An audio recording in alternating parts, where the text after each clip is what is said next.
ഇന്നിപ്പോൾ ഞായറാഴ്ചയാണ് കേട്ടോ. പെരുന്നാളായിട്ട് വീട്ടിൽ പോവുക, പിന്നെ ഇതിൽ കൂടെ ആയിക്കൂടെയൊക്കെ പോവുക എന്നല്ലാതെ വേറെ എങ്ങോട്ടും പോയിട്ടില്ല. അപ്പോൾ രാവിലെ ചായ കുടി കഴിഞ്ഞ ഉടനെ തന്നെ ഡ്രസ്സൊക്കെ കണ്ട് പാക്ക് ചെയ്തിട്ടുണ്ട് കേട്ടോ. പിന്നെ കുളിച്ച് മാറ്റി പുറപ്പെട്ടു. ഞങ്ങൾ ഇന്ന് കർണാടകയ്ക്ക് പോകാൻ കേട്ടോ. കഴിഞ്ഞ പ്രാവശ്യം കർണാടകയ്ക്ക് പോയപ്പോൾ മക്കളൊന്നും കൂട്ടാതെയാണ് പോയത്. അപ്പോൾ ഇപ്രാവശ്യം പിന്നെ മക്കളൊക്കെ കൂട്ടിയിട്ടുണ്ട്. പിന്നെ മൂത്തച്ഛൻ്റെ മക്കളും അവരൊക്കെ ഉണ്ട് കേട്ടോ. അങ്ങനെ ഞങ്ങൾ തുറപ്പള്ളി എത്തിയപ്പം പിന്നെ സ്നാക്സും വെള്ളവും ഒക്കെ വാങ്ങിയിട്ടുണ്ട്. എവിടേക്കെങ്കിലും പോവുകയാണെങ്കിൽ ഫസ്റ്റ് ഇതാണ് കേട്ടോ. സ്നാക്സും വെള്ളമൊക്കെ ഉണ്ട് വാങ്ങിയാലുള്ളൂ മക്കൾക്ക് സമാധാനമാകാം.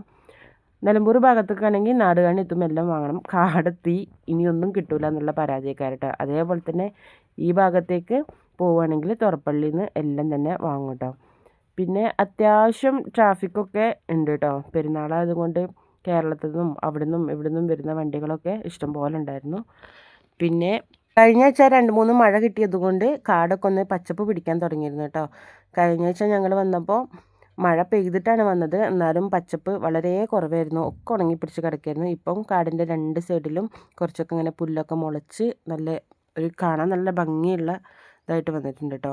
അങ്ങനെ ഞങ്ങൾ കർണാടകയ്ക്ക് എൻ്റർ ആവാണ്. ഇവിടെയും അത്യാവശ്യം ബ്ലോക്ക് ഉണ്ട് കേട്ടോ. കുറച്ച് സമയം ഇങ്ങനെ ബ്ലോക്കിൽ ഇങ്ങനെ പെട്ടിട്ടാണ് പോയത്. പിന്നെ ഇതിലൂടെ എത്ര ബ്ലോക്കിൽ പെട്ടാലും വല്ലാണ്ട് തന്നെ മുഷിപ്പ് തോന്നലില്ല കേട്ടോ.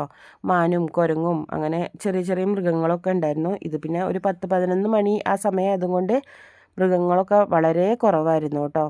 രാവിലെ ആവണം, അല്ലെങ്കിൽ പിന്നെ ഒരു 3 മണിക്ക് ശേഷം ആവണം ഇതിൽ കൂടെയുള്ള വരവ്. അപ്പോൾ എല്ലാ മൃഗങ്ങളെയും കാണാൻ പറ്റും കേട്ടോ. അങ്ങനെ ഞങ്ങൾ തോട്ടത്തിൽ എത്തിയിട്ടുണ്ട്. തോട്ടത്തിൽ എത്തിയ ഉടനെ തന്നെ എല്ലാവരും അതുകൂടിയും ഒക്കെ പോയിട്ടുണ്ട്. പിന്നെ ഉച്ച സമയം അതുകൊണ്ട് പുറത്തുനിന്നൊന്നും ഫുഡ് കഴിച്ചിട്ടില്ല. പെട്ടെന്ന് തന്നെ കുക്കറിലൊരു കഞ്ഞിയൊക്കെ വെച്ചിട്ട് അച്ചാറും കൂട്ടി കഴിക്കാമെന്ന് വിചാരിച്ചിട്ടോ. അങ്ങനെ വന്ന ഉടനെ തന്നെ മക്കളൊക്കെ ഡ്രസ്സൊക്കെ ചേഞ്ച് ചെയ്ത് അവർ കളിക്കാനും ഒക്കെ തുടങ്ങി. ഇവിടെ വന്നാൽ മക്കൾക്ക് കളിക്കാൻ സുഖമാണ് കേട്ടോ. റോഡും വണ്ടിയും ഒന്നും പേടിക്കേണ്ട, ഇഷ്ടംപോലെ സ്ഥലം ഉണ്ടായതുകൊണ്ട് അവരെ ഇഷ്ടത്തിന് കളിക്കാം കേട്ടോ. അങ്ങനെ അവർ കളിക്കുന്നതിൻ്റെ ഇടയിൽ നമ്മളെ കഞ്ഞിയൊക്കെ റെഡിയായിരുന്നു. അപ്പോൾ കഞ്ഞിയും അച്ചാറൊക്കെ കൊടുത്തു. പിന്നെ ഇവിടെ അടുത്തൊരു തോട്ടത്തിൽ നിന്ന് കുറച്ച് സ്വീറ്റ് കോൺ ഇട്ടിരുന്നു കേട്ടോ. അപ്പോൾ അതും കൂടി കണ്ട് പുഴുങ്ങി വെച്ചിട്ടുണ്ട്.